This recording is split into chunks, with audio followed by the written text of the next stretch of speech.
If I profane with my unworthiest hand this holy shrine, the gentle fine is this: my lips, two blushing pilgrims, ready stand to smooth that rough touch with a tender kiss.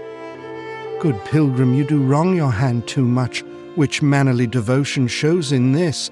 For saints have hands that pilgrims' hands do touch, and palm to palm is holy palmer's kiss. Have not saints lips and holy palmers too? Ay, pilgrim, lips that they must use in prayer. Then, dear saint, let lips do what hands do. They pray, grant thou lest faith turn to despair. Saints do not move, though grant for prayer's sake. Then move not, while my prayer's effect I take. Romeo and Juliet, Act 1.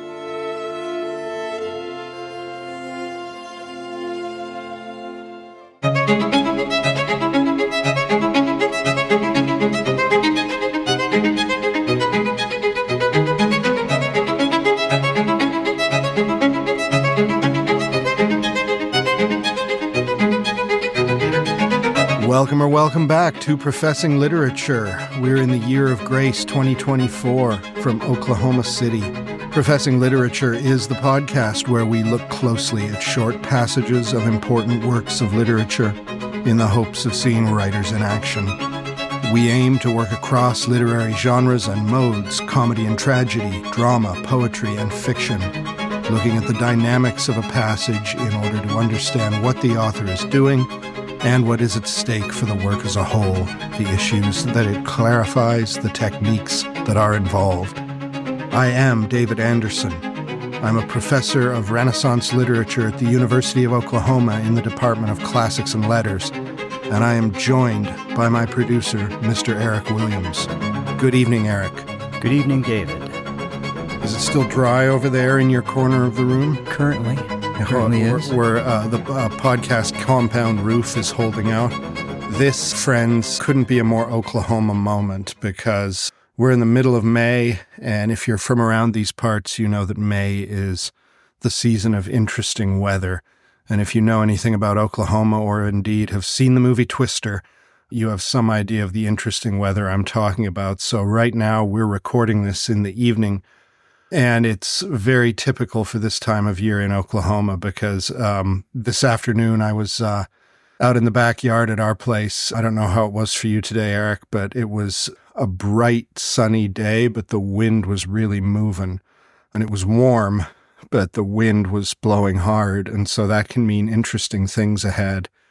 And when I set out here, there was still daylight in the sky, but there were these inky black clouds rolling around, and now we're getting weather reports that suggest it could be an interesting night for this little corner of North America. So, Eric, we may get rudely interrupted and have to resume recording after a certain pause if things get very exciting. Well, maybe we'll go viral if we just take podcast if we history. take the podcast with us. Yeah, that's a good idea. To the storm shelter, baby. Yeah, we do. Oh man, recording live love poetry in the middle of a tornado. Right, and of course we'll have all my kids, and my wife. So I'm sure they'll be.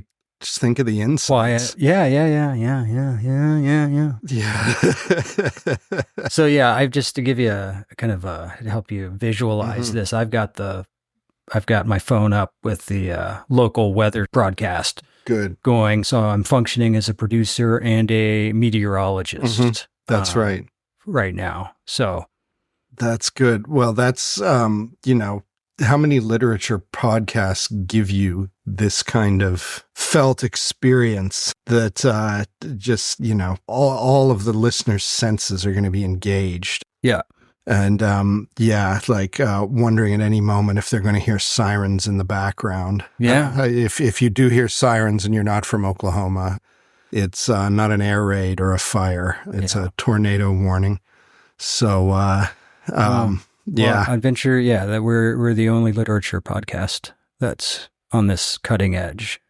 Well, no offense to the rest of them, but are they brave enough to face this kind of thing and to be this committed? And if we were in Florida rather than Oklahoma and the hurricane was barreling down, would we still stay and podcast?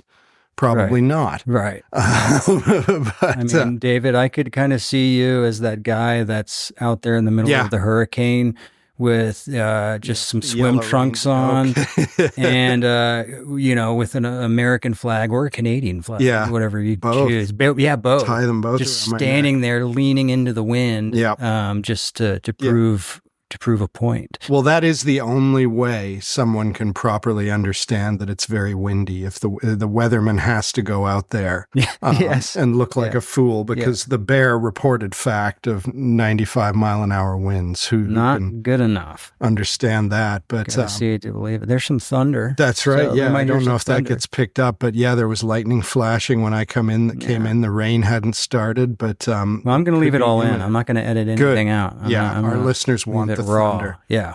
It would have been more appropriate in maybe Jane Eyre or Macbeth or something like that than or certainly King Lear. Yeah. Than in Elizabethan love poetry. I was just thinking about that because I had to go find some thunder and storminess. So that's right. Yeah. Well, now we've pulled back the curtain a little bit so the listener can get a sense of what goes on behind the serene surface. My rich baritone just droning away. But there is real life here, and it's an Oklahoma version of real life. So, could be if it were San Francisco, an earthquake going on while we podcasted. If we were recording where I grew up, it could simply be a foot of snow accumulating over the course of an episode. But I would love that. Yeah, that has beauty and romance going for it. Right. So the best thing about Oklahoma, of course, and this is not unique to Oklahoma, but we do have so many thunderstorms here that it really seems a part of things is just after the storm passes over to walk outside and smell that smell. Yeah. That the thunderstorm leaves in its wake. Just that smell of vivid freshness is so glorious. Yeah. So, yeah. Well, there's nothing like getting through turbulent, tough times than love poetry. That's right. Yeah. Sidney thinks he's got a lot of problems, as we'll see, but he doesn't have all the problems in the world. But we will let our listeners know if things get really real. The likelihood is there'll just be a little bit of booming and raining in the background, and we'll carry along cheerfully. So I'll take the opportunity to remind you now, I hope it's not obnoxious, please subscribe, rate, and even review us. It is both sort of nice for us personally, but also helpful for the podcast if you can click on that 5th star on the iTunes app. If you think that anything less than 5 stars is properly merited, I'd advise you to take that really seriously and give it a lot of thought for a couple of years before committing. You don't want to rush a decision like that, but if your heart tells you 5 stars, then don't let anything stand in the way. We'll eat that up with a spoon. So today we're doing another 2-parter, and we're doing another 2-parter on poetry. Some of you are going to get worn out on poetry after a couple of episodes on Keats. Well, we did Auden, then 2 on Keats, and then we'll do 2 more on poetry. Poetry is what I probably teach more than anything else, so it's normal for me. Although I understand that many listeners might be more excited by fiction or by something like one of Shakespeare's plays, which are, of course, largely made up of poetry, but often not thought of as poetry. But I thought it would be interesting to look. I love teaching sonnets, and I love teaching the Elizabethan love sonnets. I thought it would be interesting to just take us into the world of Elizabethan love poetry for a couple of episodes. So right now, we will be talking about one of the great figures of the era of Elizabeth I, Elizabeth Tudor, and that is Sir Philip Sidney, born 1554, 10 years before Shakespeare, died 1586, so a young man in his early 30s when he passed away. After his death, in his life he was well known. After his death, he attained a kind of legendary status in England for the next couple of generations, if not further, and has always been admired as a poet. and a person who thinks about poetry. He was born into a noble family. He's one of those figures in the period who represents the idea of the Renaissance man, this ideal of the 16th century, which suggested that the complete man is multidimensional and is successful in a whole host of different domains, which in other eras of history would seem to be quite distinct. So certainly in the Middle Ages, the nobleman had one primary duty, and that was to fight. He was to be a man of war, a knight, and able to both fight himself and lead troops in battle. And if he could do other things, that was nice for him, but that was not expected of him. But by the time the era that we know of as the Renaissance had gotten well and truly established by the 16th century, the ideal was for the nobleman to be sort of a complete man of many parts and to excel across a variety of domains. That is the idea of the Renaissance man, which in a vague sense we still hold. The person who is accomplished in disparate categories. And Sidney was one of those figures. Sidney was brilliant, handsome, energetic, devout, and was a warrior and a statesman and a scholar and a courtier, so someone who was skilled at navigating the political environment of a court, and a diplomat. And so all of these things were things that were prized as attributes of the complete man in the period. And so the Renaissance man is supposed to be able to conduct treaty negotiations, to win a duel, to write a poem and perform it on a lute or a song, to dance perfectly with a lady and to woo her, all in the space of a single 24-hour period. And that's the kind of life that Sidney at least strove for, and to a certain extent his reputation suggested that he attained it. And along the way became a writer of several different kinds of prose and poetry of enormous talent, and especially, I think, as a love poet. After a short life full of accomplishment and prominence, Sidney died as a hero. So this is the way to leave a bright reputation for posterity. Sidney was an ardent Protestant during the time of the Reformation. He had been an advocate for English intervention in the Low Countries as the Dutch were attempting to win their independence from the Habsburg Spanish Empire, the Catholic Empire. And Sidney wanted to join the fight on the Dutch cause. And eventually, Elizabeth I, who didn't like war very much, agreed to send English troops, believing that if Holland fell, England could be next. It did not go very well. It was another century before the English could look their best in war on the European continent. But Sidney fought the fight, and at the Battle of Zutphen in 1586, he died. And as he was bleeding to death on the battlefield, the legend says, and it was a legend much reported in his own time, that as he was being nursed in his death throes, he was offered, I guess what you could loosely call a canteen of water. And instead there was a wounded soldier near him, and he asked that the canteen be taken to this soldier, saying, "Thy need is greater than mine." And then he expired. That's a tragedy for him personally and for those who loved him, but when it comes to burnishing your reputation, it's something. And so Sidney, for the English in this period, appears to them as the kind of ideal Protestant knight. In addition to being a statesman and a soldier, Sidney was famous as a writer by the time of his death. The greatest prose romance of Elizabethan England, the Arcadia, which spawned 100 imitators, was written by him. He wrote the first major work of literary criticism in English, his Defense of Poetry, which is a fascinating document. And he wrote the sequence of poems that we'll be dipping into today, Astrophil and Stella, sometime around 1582 or 1583, probably. So Astrophil and Stella is a sonnet sequence. It is one of the greatest sonnet sequences in Elizabethan England. Perhaps it is the greatest.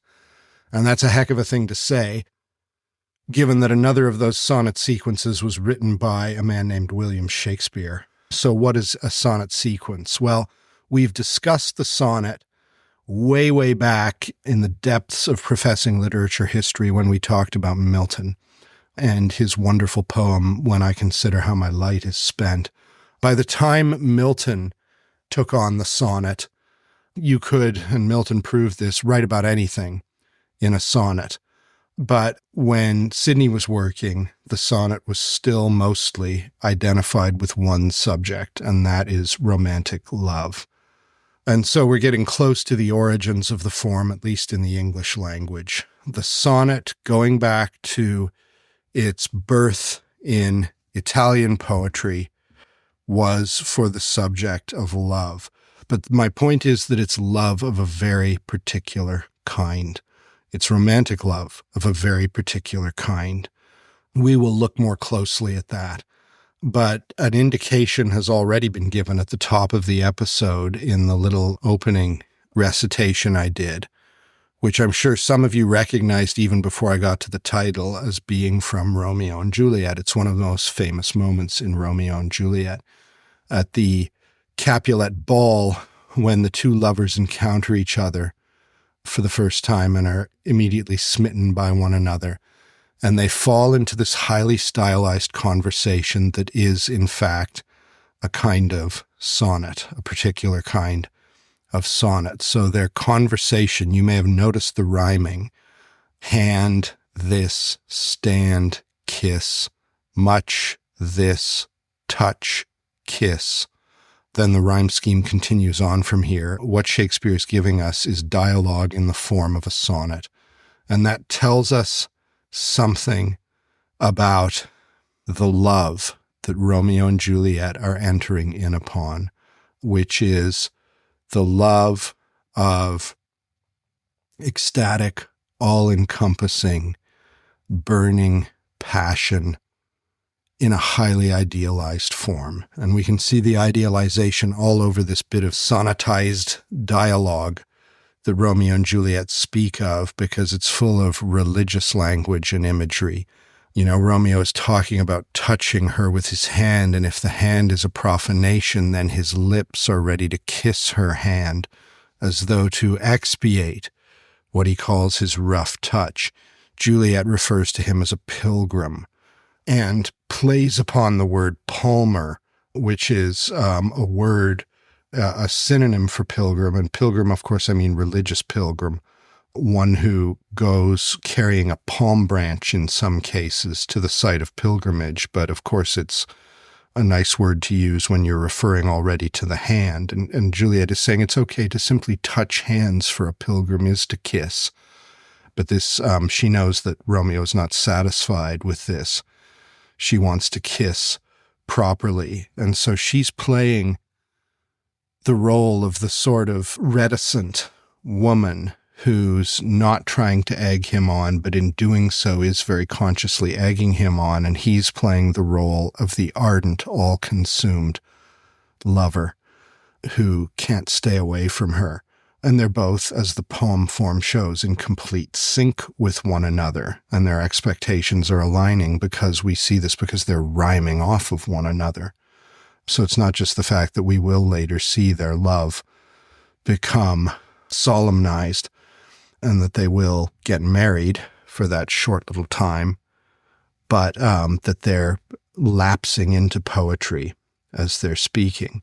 But it's this kind of poetry that depicts a love of intense idealization, using this quasi-religious language as it's discussing the possibility of a kiss.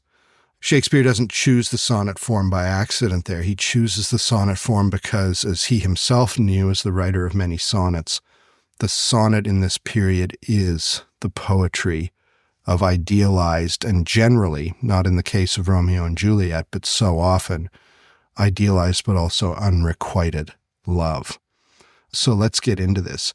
What do I mean by sonnet sequence? Well, the fashion in England, which had imported so many of its literary tastes from Italy and was following the Italian model, the fashion is that the poet would take a woman, either real or fictional, in Sidney's case, probably fictional, and write a whole catalog of poems to her, chronicling this unrequited love, because the woman in question is not just not interested in the poet, but is so high above him, so far beyond him, that he feels like he's a fool for even confessing the fact of his love, because she is remote and beautiful and great and far away, and he is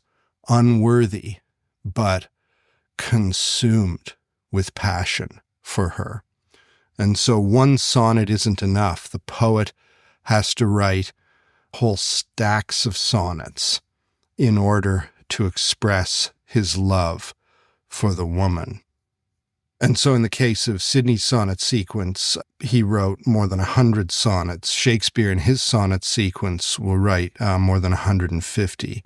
Shakespeare's sonnets, some of you will know, and most of you will probably know a few of those sonnets somewhat, even if you haven't plugged through the whole thing. You know, you'll be familiar with, say, "Shall I compare thee to a summer's day?" or "Let us not to the marriage of true minds admit impediments," or "When yellow leaves are few or none do hang." Shakespeare's sonnets are more wide-ranging, and Shakespeare is certainly capable of greater sort of depth of insight than Sidney is, but Sidney is an absolutely virtuosic poetic craftsman. And if he's not as wide-ranging or as deep in his searchings as Shakespeare is, he's a consummate craftsman who is able to put human emotion of various kinds on display and to capture the experience of being absolutely overcome, absolutely ensorcelled by one woman. And so he writes this sonnet sequence with the title of Astrophil and Stella, and that title tells us a very great deal, because we have a male name, Astrophil, and a female name, better known, Stella. Astrophil comes from Greek, and it essentially means star lover. And Stella, of course, comes from Latin and means star. So we have star, the female, and star lover, the male.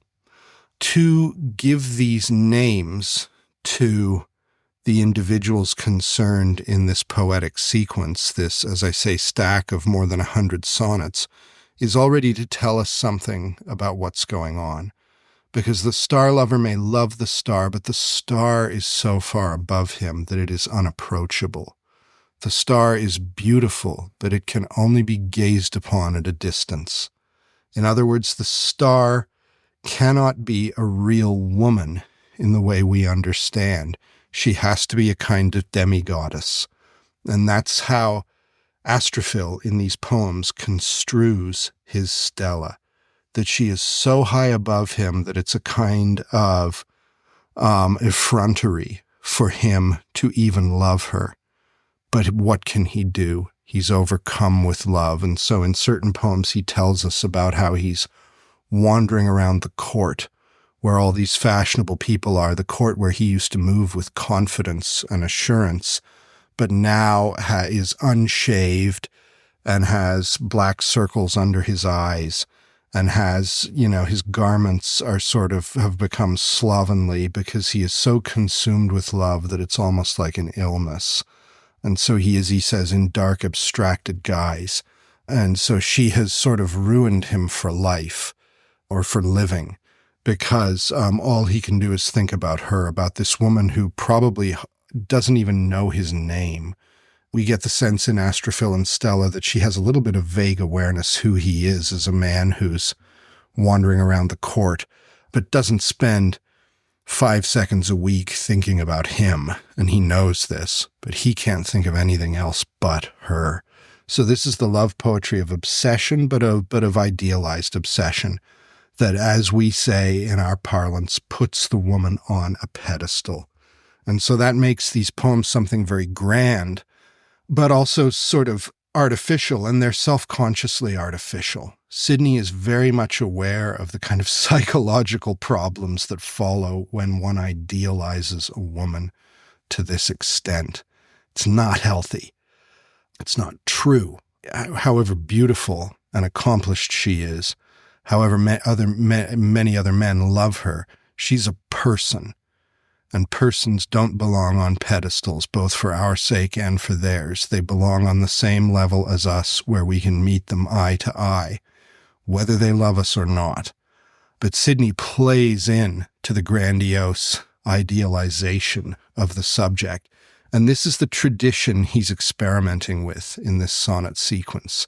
The sonnet goes back at least to Dante in the Vita Nuova, where he writes so profoundly of his Beatrice, but its most famous practitioner, Dante is the greater poet, but when it comes strictly to the sonnet, the most famous practitioner is Francesco Petrarch of Dante's hometown of Florence. And so Petrarch, in the sparse rhymes, writes hundreds of sonnets to his Laura, whom he idealizes in his unrequited love. And Sidney's doing the same thing, although I think with greater self-conscious artificiality and more of a sense of deliberate experimentation with his Astrophil and Stella. So we've got this stack of sonnets. We have to imagine the sonneteer, wandering around the court, as I said, loitering, hoping to catch a glimpse of her, feeling like a fool because this is what his life now amounts to, but unable to help himself. Knowing that she doesn't regard him, maybe she looks right through him, maybe she looks on him on a given day with a sort of generous condescension, but then moves on. And so what does he do? He's full of emotion, so he goes home and writes another poem about her, and that's the effect we have suggested.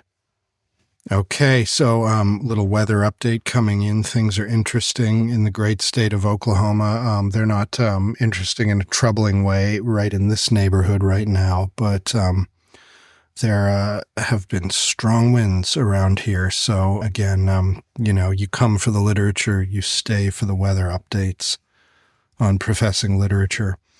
But anyway, I'm talking about sonnets and sonnet sequences and the way the sonneteer sort of writes these little snapshots. When I teach sonnets in class, I always say, imagine you pull a shoebox out from under your parents' bed and you find that it's full of old Polaroid photos. And, it's covering the last 25 years of their lives. And so you're looking at these old photos. Some of them are before your birth. So you've got a photo from when your parents were dating. You've got another of them at their wedding. You've got another 2 years after that shuffled in there when you're a baby and they're at a barbecue with friends. And so you've got this little box of images, each one capturing a particular moment in this relationship. And a sonnet sequence works like that. It's a bunch of photographs, if you will, that each one of which documents a different moment of or facet of a relationship. And for Sidney, for the Astrophil who loves the Stella, the star lover who loves the star, this relationship is one way. She hardly knows he exists, and most of the action is happening in his own mind. And so it's been said that Astrophil, far more than Stella, is the real subject of this sonnet sequence, and Sidney is very much alive to this. He knows just what he's doing. He's showing us the psychology of this speaker more than telling us anything concrete at all about the beloved. The beloved in the sonnet sequences is always not just beautiful, but unearthly in her beauty, perfect in her beauty. Her beauty always runs along conventionally established lines with conventionally established metaphors. So her hair is always golden. It's never blonde. It's always golden. Her eyes are always blue, and they're always compared to the sky or to two pools. Her cheeks are always lily white with red roses. Her lips are always coral colored. And so this is the style of beauty that is so praised, and that Shakespeare, of course, in his Dark Lady sonnets, will challenge and push back against. But Sidney is not trying to buck the tradition the way Shakespeare is and complicate it, which is, of course, a worthy poetic endeavor. He's trying to master it. And I think he's really done this in Astrophil and Stella. I'll say another word on sonnets. I know this introduction is going on too long. The sonnet, as we know from our conversation about Milton, however long ago, is a 14-line poem. That's the most basic thing to say about a sonnet. It's 14 lines long. There are sonnets that are sort of self-consciously longer and shorter, but structured in a similar way, but they're playing with an established paradigm, which gives us a 14-line poem. So big deal, a 14-line poem. Well, it rhymes in a very particular way. First of all, the sonnet is generally written in iambic pentameter, which we've talked about before, the most natural rhythm of English poetry, but not always. And we'll see Sidney's first example is not iambic pentameter. He has a 12-syllable line in his first sonnet and some of his others, not a 10-syllable line. But leave meter aside. The rhyme scheme is what really structures the sonnet because it's got a very particular rhyme scheme. I am talking now about the sonnet form that Sidney uses in Astrophil and Stella, which we call the Italian or Petrarchan sonnet form. Within these 14 lines, we have a division marked out by the rhyme scheme. The first 8 lines of the poem have 2 line endings, 2 rhyming sounds that vary, that mark out that 8-line section as its own little subunit. And we call this the octave for 8. The octave, the 8-line top part of the poem. And in the Italian sonnet, the octave always rhymes A, B, B, A, B, B, A, abba, abba. So the rhyming ends of the lines are made up of 2 different kinds of rhyme.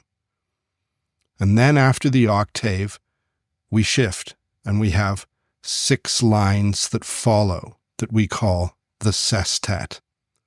And there are different ways in which the sestet can rhyme, but it's generally a whole new batch of different rhyming sounds.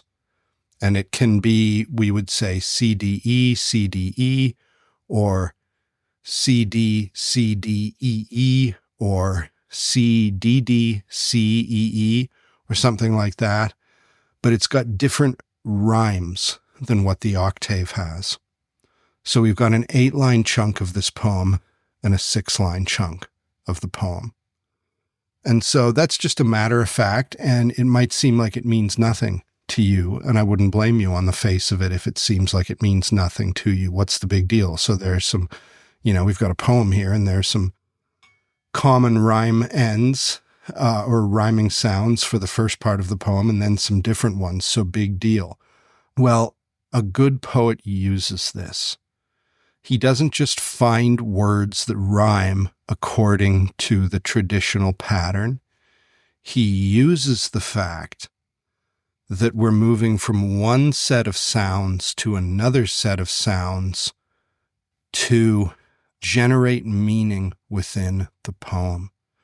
So in a good sonnet, the form and the content speak to one another because we have this shift that happens at the 9th line where we come out of these A-B lines that rhyme with these 2 different rhyming sounds into another subdivision with different rhyming sounds.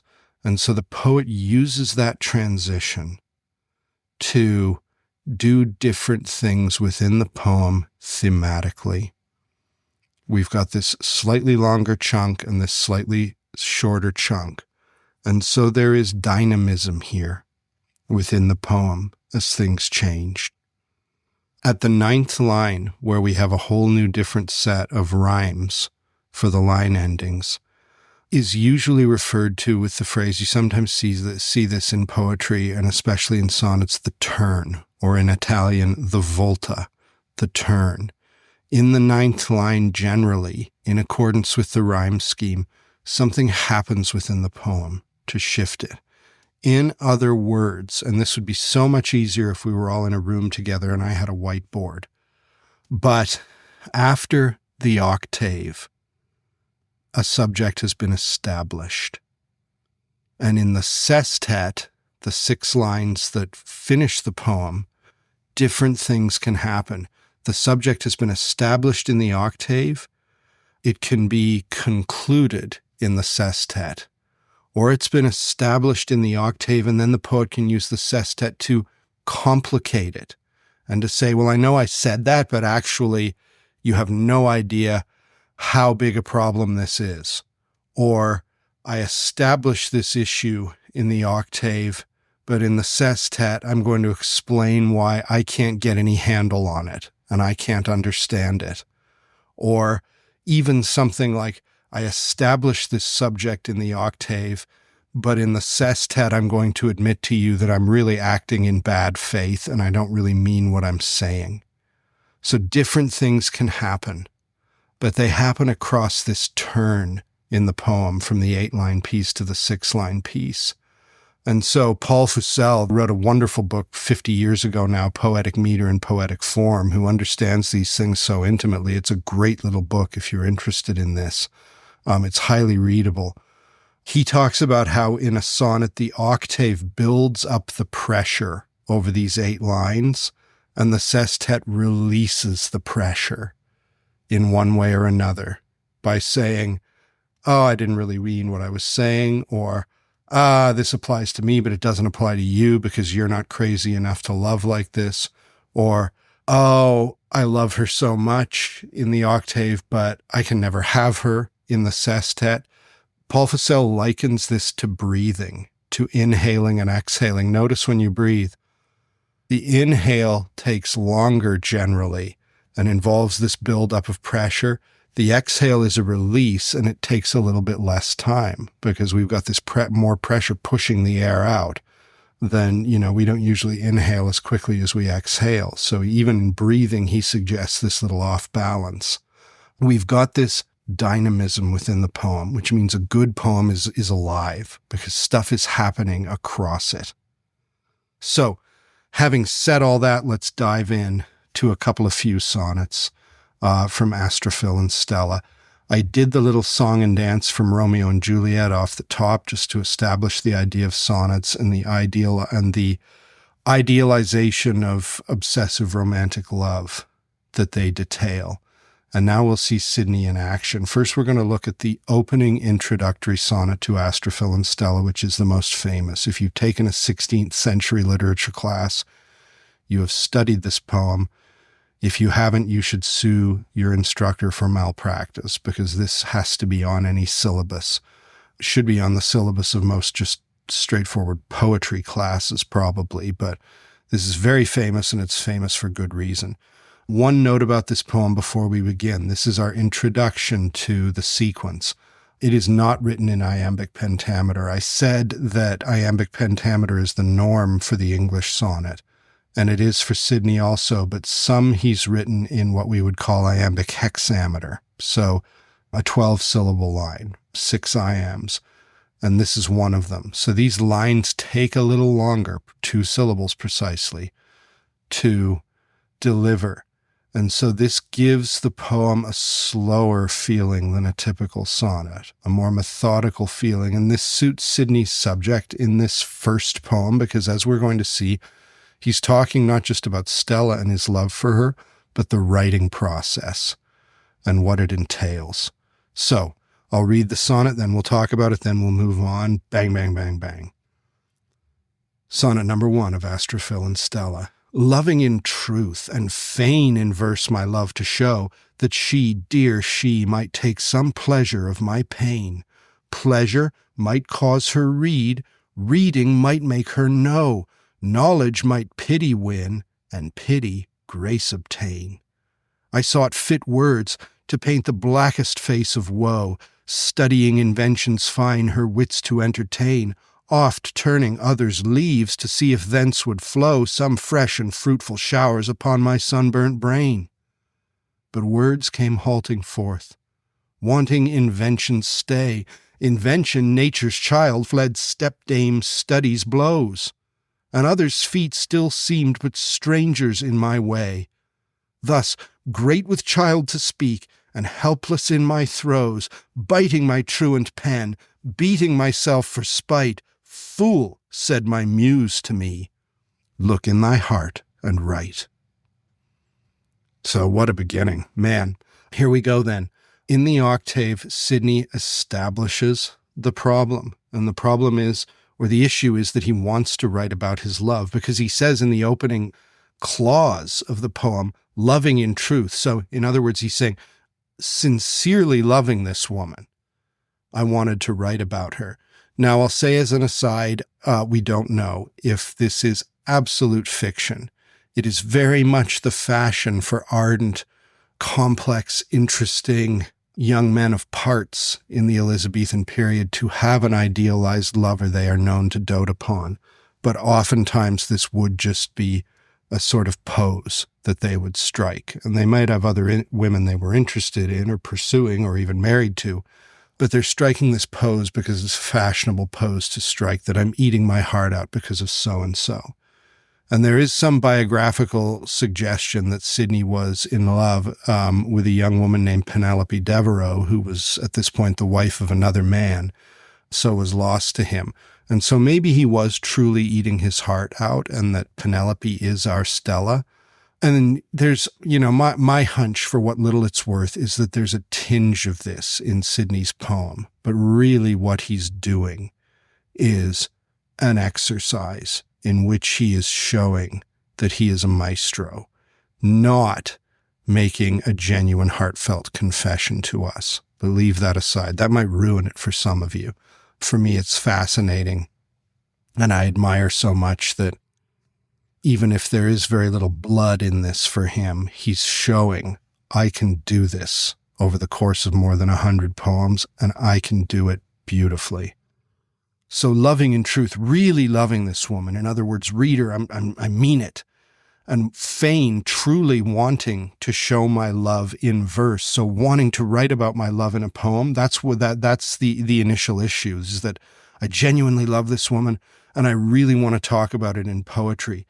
Why do I want to talk about it in poetry? As he goes on to say, well, if she should happen to read this poetry, it might give her some pleasure. My pain, he is always talking about how he is suffering, but maybe she can benefit from the suffering. It's very self-serving and po-faced, and I think Sidney knows this, and he's laughing.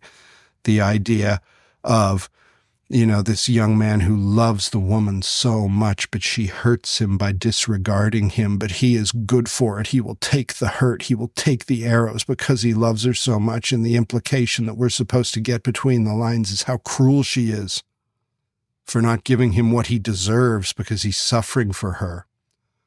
And I wouldn't say Sidney, but Astrophil, Sidney's mouthpiece, talks that way all the time in these sonnets. So she might take some pleasure from my pain. And that seems altruistic, but he then goes on to say in this wonderful series of sort of causal happenings that her pleasure might induce her to read the poems, pleasure might cause her read, reading might make her know. In other words, if she thinks it will give her pleasure, she might read the poems. If she reads the poems, she might understand me. Knowledge might pity win, so if she understands me, she might pity me, and pity grace obtain. So if she pities me, she might want to show me mercy by giving me love. I sought fit words, he goes on to say. So this was my hope. In the first half of the octave, he states his need to write about his true love and his hope that if he does so, she might regard him tenderly. And then he goes on to say, I really tried at this. I sought to find the right words to describe how miserable I am. And how did he go about that? Well, he explains this is the way you're supposed to do it. You read other people's love poetry and you emulate it.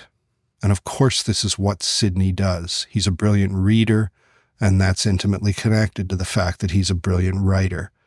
But he tells us, I think completely disingenuously, but he tells us in this sonnet that didn't work. That's what normal lovers do.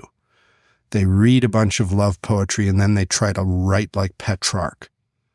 But he says, that didn't work for me. I studied other people's brilliant poetic inventions in order to entertain her. And he tells us that he oft turned others' leaves. And by leaves, he means the page of a book. That's what you call the double-sided page of a individual.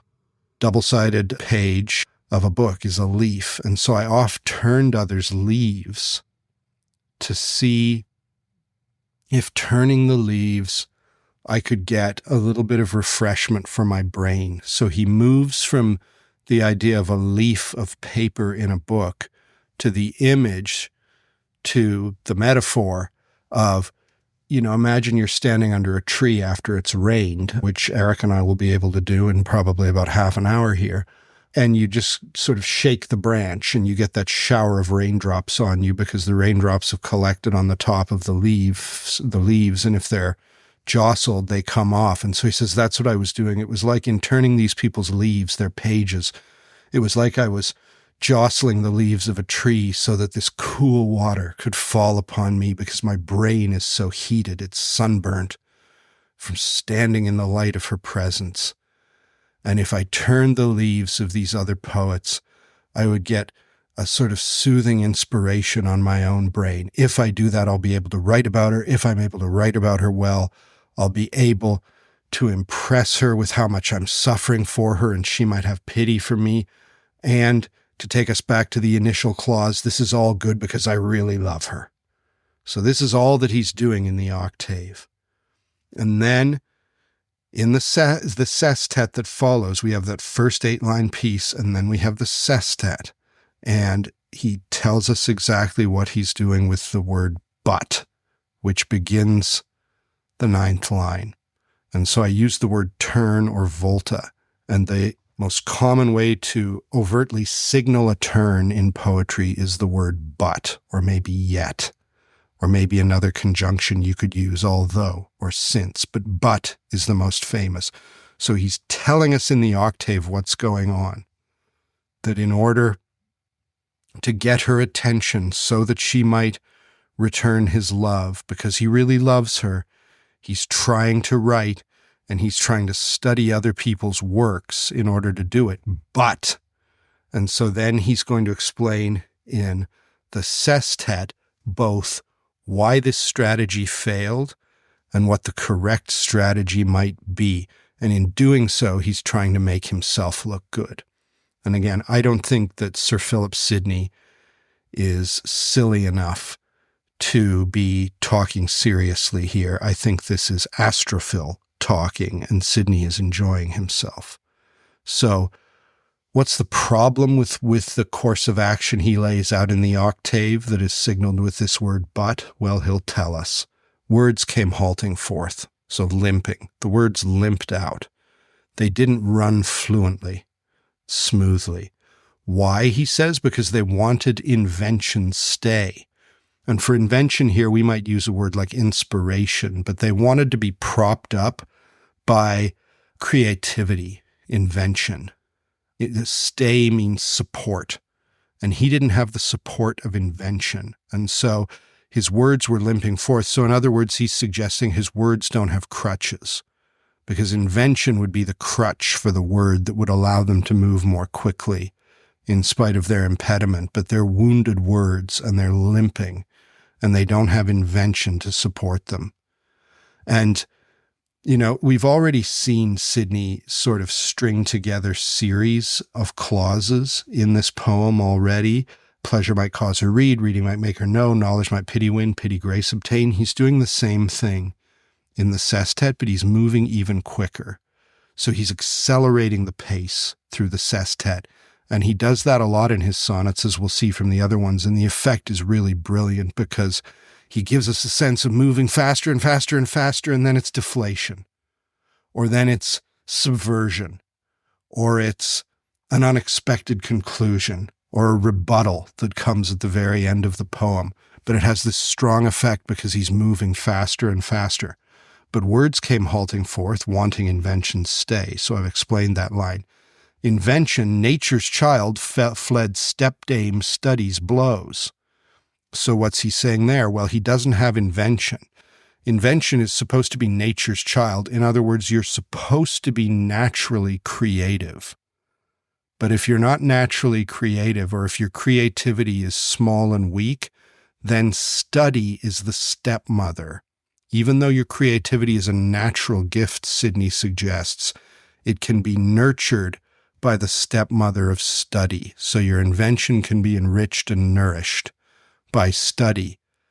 But stepmothers are proverbially cruel, and study, the stepmother, is beating invention, and so invention runs away. Others' feet still seemed but strangers in my way, he says. So when he says feet here, he's giving us the image maybe of a sidewalk with a lot of people's feet milling about on it. But really, feet means poetic unit, that a foot of poetry is a piece of a line of poetry. So the most famous foot is the iamb, the dedum. In English poetry, that's a foot of poetry. And so he's giving us these images of jostling feet getting in one another's way, but he's using this word from prosody to do it. Thus, great with child to speak. So he's pregnant with the desire to say something. And, this thing is getting bigger and bigger inside him, and he needs to deliver himself of it. He's pregnant, he's great with child to speak. Helpless in my throes, so like the pregnant woman, he's desperate to deliver the child, but he's in the throes of pain he can't deliver. Biting my truant pen, beating myself for spite. So now we see him at his desk. He's chewing on his pen, his truant pen that is not writing well, is not attending. He's biting the pen. He's smacking himself out of anger. And then we have the ringing rebuttal to the whole poem. Fool, said my muse to me, look in thy heart and write. So that language seems so conventional to us because the only story we know how to tell ourselves in this point in history is the look inside yourself and find your inspiration story. I think that's basically every movie ever made in the last 30 years, if I'm not mistaken, is some version of that you have within you what you need. In the 16th century, it's not quite that common. And it makes this poem so original. He's been telling us over the course of the poem, first, that he's tried to be a good boy and learn his lessons so that he can write poetry. But then he tells us that it doesn't work and it's not effective. And now the muse, the inspirer, says, look inside. Stop studying what you're supposed to do to be a love poet and express what's in your heart. And of course, that's ridiculous advice if anyone's actually trying to be a writer. Just tell them, look in your heart. Like, thanks a lot. If only it were that easy. And by the way, what do you even mean, look in my heart?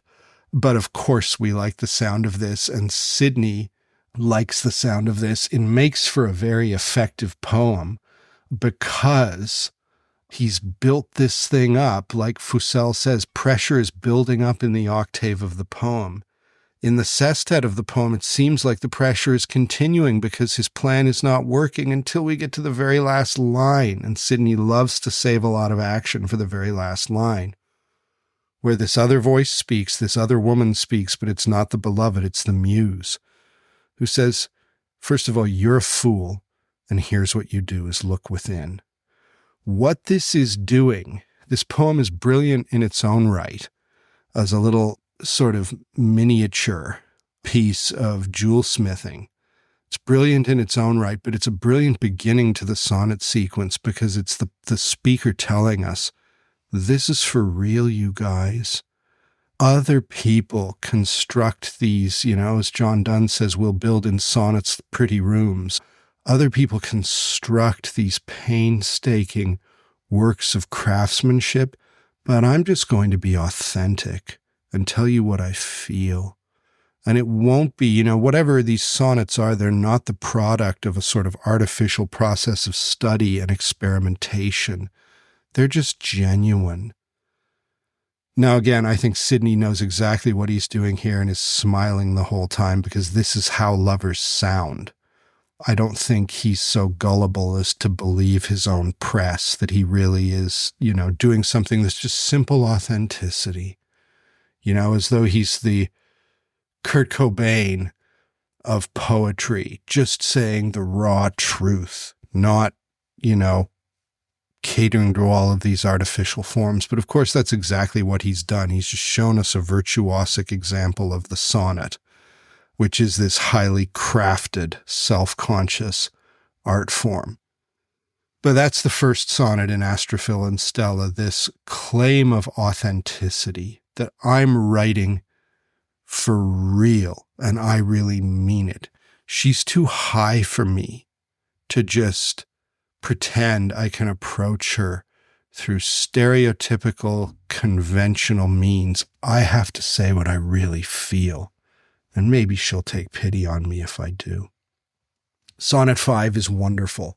One of the dynamics of sonnet sequences, and we see it a lot in Astrophil and Stella, is the idea, imagine you're Sidney's friend, and Sidney is sending you these sonnets, and this is actually often what happened in the period where these great poets in the late 16th and early 17th century poetry aren't thinking, I'm going to write a bunch of poetry and then rush to the printer and have my book printed. These are gentlemen. These are men of culture and often wealth. And to do that would be kind of base in their eyes. They're not interested in widespread public fame, and they're not interested especially in money. Not that they would say no to it, but that's not what you write poetry for if you're them. You write poetry so that other men of culture will admire you and appreciate your gifts, and so that women will do the same. That's why you write poetry. You're not publishing it for the masses.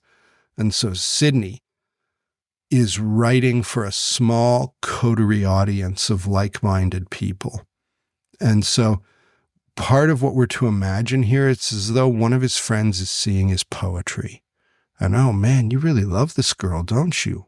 Wow. Yeah, you're very compelling. She is near perfect. I understand why you would love her. But are you okay, brother?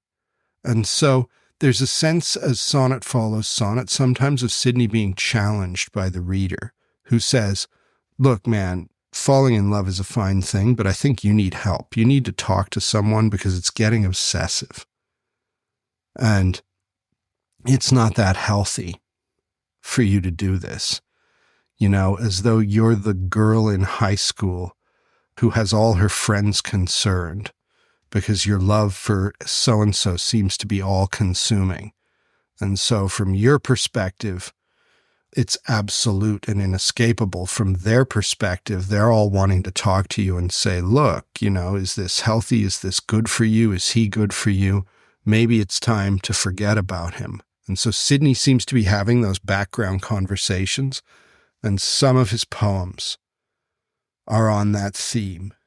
So we'll look at Sonnet 5, and I'll read it now. So we're back in the normal world of iambic pentameter rather than hexameter. Number 5. It is most true that eyes are formed to serve the inward light, and that the heavenly part ought to be king, from whose rules to who do swerve, rebels to nature strive for their own smart. It is most true what we call Cupid's dart an image is, which for ourselves we carve, and fools adore in temple of our heart, till that good God make church and churchmen starve. True, that true beauty virtue is indeed, whereof this beauty can be but a shade, which elements with mortal mixture breed. True, that on earth we are but pilgrims made, and should in soul up to our country move. True, and yet true that I must Stella love. So he's having an argument with someone, either with a real person who's in the room with him and he's putting this in sonnet form, or someone in his own head, his own conscience, or the voice of his father or mother or something like that, and he's having an argument with them. And so notice the principal dynamic of this poem, as I've just read it to you, you could say is concession. Because throughout this poem, Sidney keeps agreeing with whoever it is he's talking to. And so that's how you get this repeated emphasis on it is true, it is true, it is true. Remember, that's how he begins Astrophil and Stella in the first sonnet, where the first words are loving in truth. So truly loving her, nothing artificial and stylized about this, truly loving her. Well, now this word comes back in the fifth sonnet. It is most true, he says, that eyes are formed to serve the inward light. What does that mean? He's agreeing with you because you are on the phone to him and you are saying, Philip, man, I know she is beautiful, but God made your eyes to serve your inward part. God made your eyes to serve your soul, not to drive you crazy with some unobtainable beauty. And he says, yes, you're right. It is true. It is most true that eyes were formed to serve the inward part. I agree. And he adds that the heavenly part ought to be king.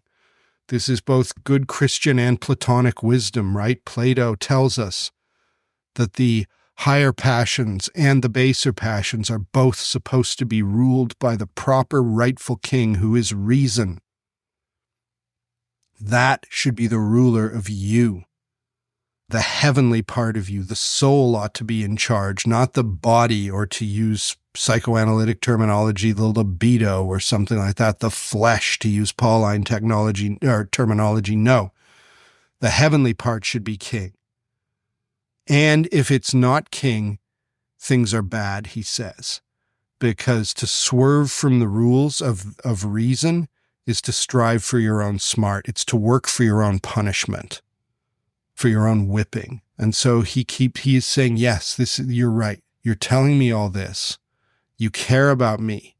You're telling me physical beauty is not everything, she's only a woman. She's only a person. Yes, you're right. You're right, he says. He reframes in the second half of the octave at the fifth line and says, it is most true. So he's coming back with another one. What we call Cupid's dart an image is, which for ourselves we carve. So Sidney has read his Ovid and other writers, and he knows the idea of Cupid as an archer who, when he hits you with one of his supernatural arrows and wounds you, makes you all of a sudden fall in love with someone. And that may be partly inexplicable why that would be, but it just is. It's a fact. But Sidney here says, yes, we carve Cupid's arrows for ourselves. And it's just an image. It's a nothing. It's a conceit. I can't blame an external deity for my problem. I've carved this arrow for myself. I agree with you. Fine, you're right. And he says, he switches the image in the last two lines of the octave, and he says, we are like worshippers or idolatrous worshippers. And so we're not worshiping what we should worship, and we are fools because of it. So that's the octave. He's established this pattern of concession where he keeps saying, you're right, and I agree with you. The kind of love that I'm pursuing is crazy, and it is unhealthy, and it is based on false premises. You're right. In the sestet, he continues this pattern, but again, he picks up the pace and it starts moving more quickly. True, the true beauty, virtue is indeed. He says, you're right, I agree with you. Real beauty is holiness, goodness, virtue. That's real beauty, you're right. It's not a woman's cheek, it's not a woman's hair, it's virtue. And again, speaking as a good Platonist, physical beauty is at best a little shadowing forth of real true beauty, which is intellectual and moral. I agree with you. He goes on to concede again.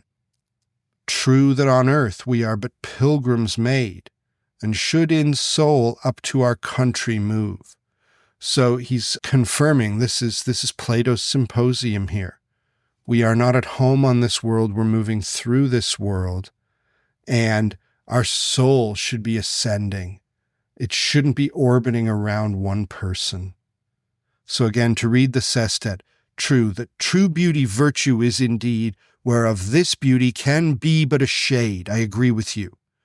Physical beauty is at best a little flickering of true beauty, and at worst a kind of dangerous idol. I agree with you. which elements with mortal mixture breed. True that on earth we are but pilgrims made. I agree with you. Yes, we don't belong here. We're supposed to ascend to God, and should in soul up to our country move. True, he says at the beginning of the last line. At the 14th line, he once again agrees, this pattern of concession. It's all true. Everything you're telling me is true. That I'm not supposed to obsess about a woman, and that this is a kind of dangerous idolatry, and that I have no one but myself to blame, and that I'm missing the point of life, which is idealistic and spiritual, because I'm obsessing about this woman. You're right. And yet true that I must Stella love, is how the poem concludes. So he carries this concession even up to the first word of the last line, only for a semicolon to follow, and for him to say, but I gotta love her. And yet true that I must Stella love. So the pressure and release here is even more forceful in this one, because he can't agree fast enough. He can't agree fast enough with everything we're telling him. And yet he says, I have to love her.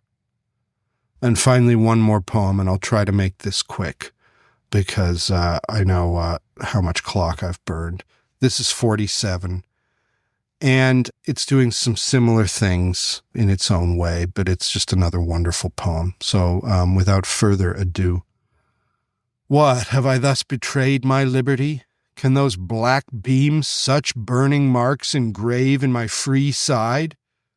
Or am I born a slave whose neck becomes such yoke of tyranny? Or want I sense to feel my misery? Or sprite, disdain of such disdain to have, who for long faith, though daily help I crave, may get no alms but scorn of beggary?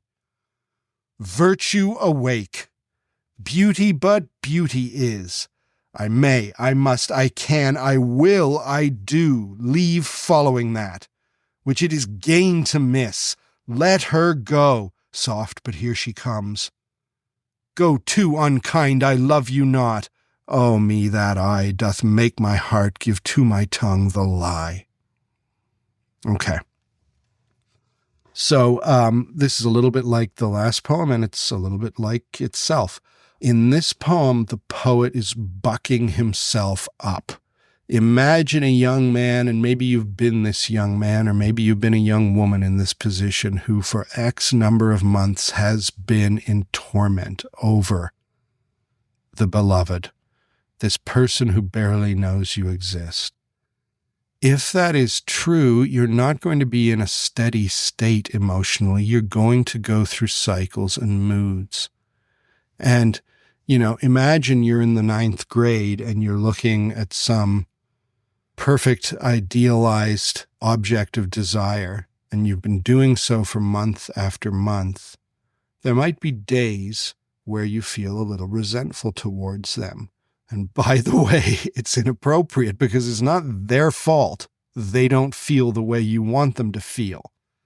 Especially if, as in the case of Astrophil, you can barely look at them in public, much less talk to them. But resentment can come up, and Sidney is an artist of this kind of resentment. And so in this poem, he's exploring the emotional state of loving someone, but then being angry at them because they don't love you back. And he is, as I say, bucking himself up. In the last poem, we seem to have this dynamic where he's agreeing with someone he's in conversation with, only to say, but I love her. In this poem, he's talking to himself. And he begins by saying, what, have I thus betrayed my liberty? In other words, I'm a free man, but I'm not acting like a free man. I'm acting like a slave, he says, as though the black beams, as though the eye-beams coming out of her black pupils have scorched a brand on my side the way you would on a steer, where you would put your brand on it. Now again, Stella has not done this to Astrophil. It's the way Astrophil feels as he eats his heart out. But he's saying, I am like someone who has enslaved myself can her eyes put this brand on me? And the answer seems to be no. So in other words, he's saying, I'm my own worst enemy in this. And he then goes on to say, or am I born a slave? So was I just like some ancient Roman born to be a slave and just have the sort of neck that fits a yoke? So am I just the sort of person who should be a slave?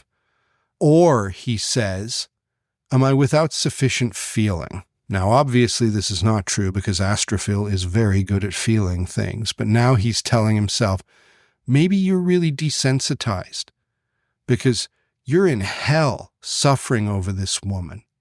And maybe the problem is you don't have enough sensitivity, which is what he means by sense, to be aware of it. And so you're just putting up with something you should not put up with. And it's not right. Or do you lack what he calls sprite, by which he means, we would say, spirit? Do you lack spirit, disdain of such disdain to have, which is a wonderful, very thorny piece of phrasing, but a very potent one. If someone disdains you, you should have disdain for their disdain, he's saying. You should disdain their disdain. You shouldn't accept their disdain. If you do accept their disdain, you lack sprite, spirit. Because he says at the end of the octave, I am like someone who is asking for help. It's, with my eyes across the cafeteria, I'm telling her I love her. And yet she treats me like a beggar who is not given alms money, but rather who is given scorn for beggary. So the beggar asks someone for money, and instead of giving them money, the person says, get a job. That's the way she's treating me. And so all through the octave, he's building up this series of accusations as to the indignity that he's suffering, and he's accusing her of coldness and nastiness, but he's also accusing himself of being either slavish in his attitude or insufficiently sensitive to feel something that he should be averse to because it's unpleasant, or lacking just spirit, manly spirit. And so we've got self-accusations piling up in this octave. And now we have a wonderful turn in the sestet, but it's not going to be the last one. It is as though he blows a trumpet. Virtue awake, he says. Wake up, Sidney. And virtue we associate with morality, and it has that connotation in the Renaissance. But it also has, the origins of the word, which are Latin, virtus. Vir is one of the Latin words for man. Virtue means manliness in the Latin context, and Sidney knows that. So it's not just morality awake, it's proper, strong, manly goodness awake. And so he blows the trumpet. And so virtue, what would virtue tell me? I'm going to wake up my slumbering virtue. And this is his volta in the 9th line. So he's established his bad habits and their possible explanations, none of which are very creditable. In the first 8 lines of the poem, at the beginning of the 9th line, he calls upon virtue to wake up. Because now that I see what the problem is, I need to change. So virtue awake. And what kind of things would virtue have him know? Well, he begins telling us, and we have more itemization. Beauty, but beauty is. Beauty is great. Who doesn't love beauty? But it's just beauty. It is not the purpose of life. It is not the be-all and end-all. It's just beauty. That's one of the things virtue tells him. Or I guess it's the essence of what virtue is telling him. And so we get this, it's one of my favorite lines in all of poetry, ridiculous though that may seem. This series, it's this perfect iambic line. I may, I must, I can, I will, I do. So he is now talking himself up, coaching himself. He's saying, I may do this. No one's stopping me. It's not like there'll be handcuffs on me if my my virtue awakes and I see that beauty but beauty is. I may do this. No. I must do this. Not only can I do this, but it is right that I do this. I ought to. I can do this. I'm a human being with a free will and a certain amount of intestinal fortitude. I can do this. I may do it. I must do it. It's right to do it. And I can do it. I have the capacity. I will. I'm going to do this. I do. So not only will I do this, but I am now actively doing it. So through this series of I statements, one to a poetic foot, I may, I must, I can, I will, I do. He is preparing himself emotionally to act, to give this woman who doesn't even really know his name, their breakup letter. I'm going to act differently from now on because this situation is intolerable and I should be ashamed of it. And so here I go. I'm going to leave following that which it is gain to miss. So he's saying, I don't even want her anyway, and she wouldn't be worth the having. Let her go, he says. Soft, but here she comes. So she's come into the corridor where he's mooning about, or she's come in to the ballroom, or she's come into the great hall at Elizabeth's court. And so what's he going to do now? Well, we don't quite know. Maybe he's going to cut her. Maybe he's going to refuse to look at her and then talk to another woman. Or maybe he's going to be sort of cold and snub her.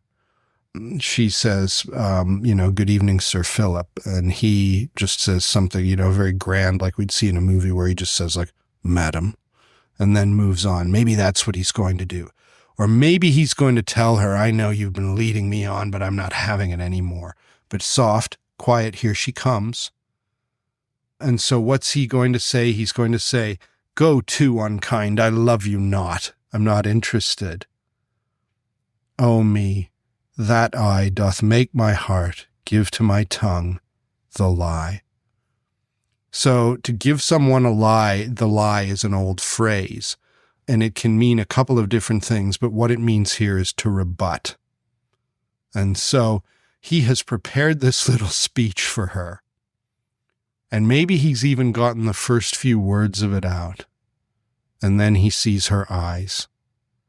And when he sees her eyes, he knows that everything he's been saying so far means nothing. In the light of Stella's eyes, she shuts him up. And so that's what I mean when I say this poem has a second turn. The first turn at the beginning of the 9th line is when he tries to prod his virtue into wakefulness and remind himself that beauty but beauty is. The unexpected second turn comes here when the mere look of Stella's eyes takes all of that momentum away and all he can do is stare back, and the little speech he's prepared is now forgotten. This is dangerous love, and Sidney's aware of that. It's dangerous for the practitioner to love in this way, just as it is dangerous for Romeo and Juliet. The love in Romeo and Juliet is ecstatic, and it is even beautiful, but it's also dangerous. I don't happen to think it's the love that Shakespeare is most interested in, certainly in his mature comedies, where he demands more of his lovers than that they be sort of physically perfect and just stare at one another. In most of his later comedies, Shakespeare forces the lovers, and it's not easy, to get to know each other. Sidney doesn't get to know Stella. We don't know at all what she's thinking, although sometimes Astrophil assumes the worst and thinks she's snubbing him when really she's probably thinking, did I remember to bring my key down? Or I wonder when I can get something to eat. But he assumes, and he's a narcissist, he assumes she's thinking about him, and now he's finally ready to tell her off. But a single glance from her is enough to shut him up. So this is the sort of love that we worry about when our friends practice it. And again, for the person who's involved in it, it seems utterly self-justifying. For the friends and family of that person, they're thinking, man, we wish she'd meet someone else. But try telling that to Astrophil when Stella walks into the room. Friar Lawrence in Romeo and Juliet, in a great scene, he's the sort of failed representative of conventional wisdom failed because he doesn't intervene successfully in the fake suicide so that it turns into a real suicide. Friar Lawrence warns them after they've met and become, bedazzled by one another. He tells Romeo to love not like the fire and powder, which as they kiss consume. That ecstatic, overblown, all-consuming love that has the potential to be so destructive. The destruction Sidney's interested in is the way in which this man makes a fool of himself, both by being absolutely wrapped around the finger of a woman who hardly notices him, and it's not her fault, but also by the way in which a whole life, it seems, can be wasted in the pursuit of this thing. It's not just that you make a fool of yourself, it's that what are you not doing while you're besotted with Stella? There is irony in this presentation, there is humor, there is also generosity, and there may be a trace of autobiography too. But that's above my pay grade, and for now I've gone on for long enough. Thank you so much for hanging with me, everyone. It's been fun to talk about these poems with you. And in the next episode, we're going to get a very different flavor of love in the Elizabethan poetic tradition by one of its great disruptors, a man named John Donne. So until then, I'm David Anderson on behalf of Eric Williams. Be well, and many blessings in dodging those tornadoes. Thanks, everyone. Good night.